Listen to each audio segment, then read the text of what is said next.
Cartney. Speaker, there is an enormous body of literature associated with existing police bias and over-scrutiny of Māori, which I would hope has been explored in full before this bill was drafted. It is disturbing to be in this chamber and to hear the frivolous banter going across the House about members being a child at heart or being scruffy and dirty. Disturbing because we are talking about an extremely serious issue. And I'm not talking about police powers, I'm talking about the well-being and the future of our youth.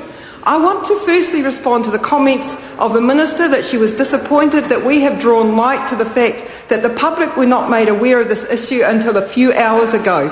And I want to challenge both Minister Collins and Mrs King to read the Hansard. I did not say at any point in my call on the first reading of the speech that this was a conspiracy. What I asked was, is this conspiracy theory? Clearly, the question has got people excited. But let us not shirk from the responsibilities of debating in a manner which is open and allows different points of view. Yes, the Māori Party did receive a copy of this bill, as is expected in the relationship and supply agreement. But a key statement in that same agreement is that, and I quote, in the event that National Party-led government papers are provided to the Māori Party in the course of consultation or briefings, they shall be treated as confidential and shall not be released or the information used for any public purpose. And so, while we were given the draft 10 days ago, it was not until 9:30 a.m. this morning that the bill was introduced, and we were therefore able to talk about this publicly. We take issues of confidentiality and good faith seriously, and so we did not leak the paper. We did not speak publicly about this issue. We did not contact our networks. We did not seek feedback until the information was made public. And I would hope that would be acknowledged by the Minister. I also take in mind what the Honourable Annette King has said about there being 5 big reports which justify this move to store the unique personal identifying material of our rangatahi. Just as a starting point, let me share with you at least the same number of big reports which create a certain level of truth to the allegation that crime will be found where it is most looked for. We could start by reading the vital resource produced by the Honourable Justice Eddie Jury in 2007, the study of Māori offending. There is evidence published in 2003 in Professor David Ferguson's 21-year longitudinal study on ethnicity and criminal convictions, which breaks down the data into both police contact statistics and by criminal convictions. Moana Jackson's study from 1988 should be a core text of any lawyer training. The Māori and the criminal justice system, he whaipaanga hau, a new perspective.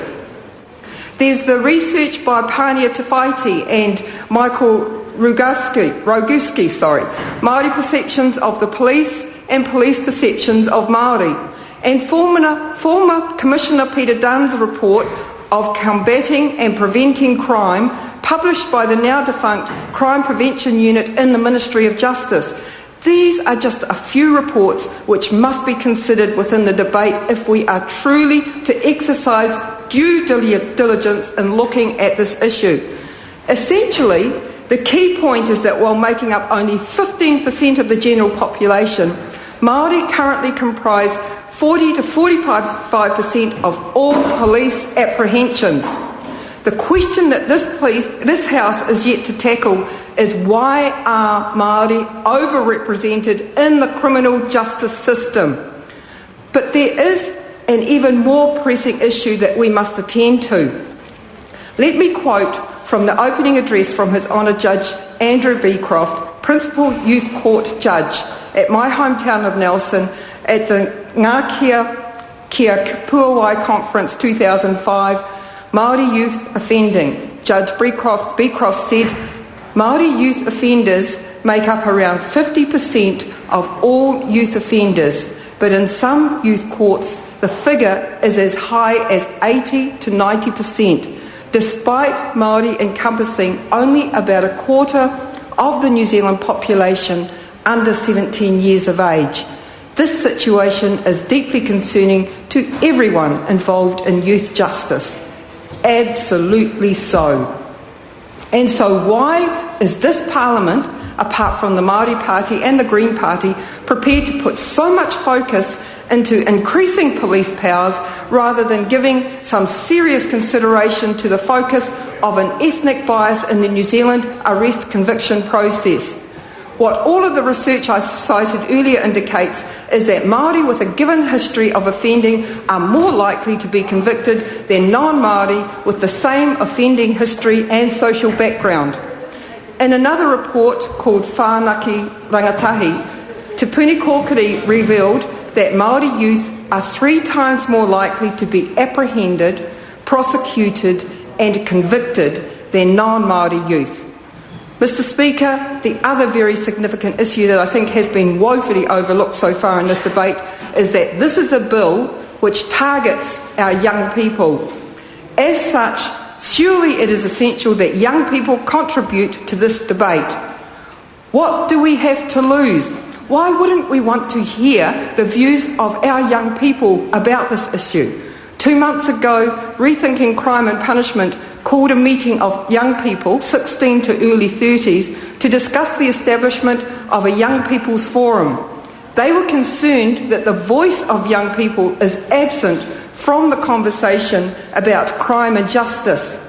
Despite the fact that young people are the most involved in the criminal justice system, both as victims and offenders, young people are missing from the debate. At that inaugural meeting of the Young People's Forum, they raised some key issues which I would hope could be heard in this House. They wanted to be involved in creating, influencing, shaping, designing and contributing to policy and strategy. They wanted to see a young people's voice speaking out on crime and justice issues and gaining the attention of policymakers, researchers and those involved in the political process. They sought our support in assessing and responding to the needs of young people in decision-making and planning processes, but wanted to have ownership. They were not interested in paternalism or tokenism. Mr. Speaker, there has been a lot said already in this debate about the concept that mistakes are made. Well, let me share with you a comment made by Emily Whittaker on Peter Sharple's Facebook page at 11 a.m. today. It is not fair that our rangatahi records are kept by the police for future use. Many of our rangatahi make mistakes like we all do, and in a lot of cases they regret their misdoings. Rangatahi are entitled to another chance. Why should they be the target for negative actions created by government? Why not focus on the positive and encourage our rangatahi to stay out of the justice system altogether? I strongly oppose this bill. Or here's another comment from Awhina Ramika Wapu. It would be relevant to all youth. Engari, this is discriminatory policy. Māori are overrepresented at every stage of the criminal justice process and can be seen as a result of bias that operates within the criminal justice system. As such, this policy will only exacerbate this bias and discrimination. Additionally, all youth will make stupid mistakes in their lives. We must provide the opportunity for second chances. This policy will take that away from them. Mr. Speaker, Mrs. King stated earlier that there is a cost to justice. The Māori Party will never resolve from our belief that the cost to justice that keeps on keeping on is the opportunity cost lost to our young people. We must not be afraid to hear what our young people have to say about this policy, and the Māori Party is doing what it can to bring that debate to the House today. Our Facebook pages, our Twitter accounts, our telephones are working hard to hear what our rangatahi have to say, and we will place those views on the record. Ko Shane Arden. Mr. Speaker, I rise again in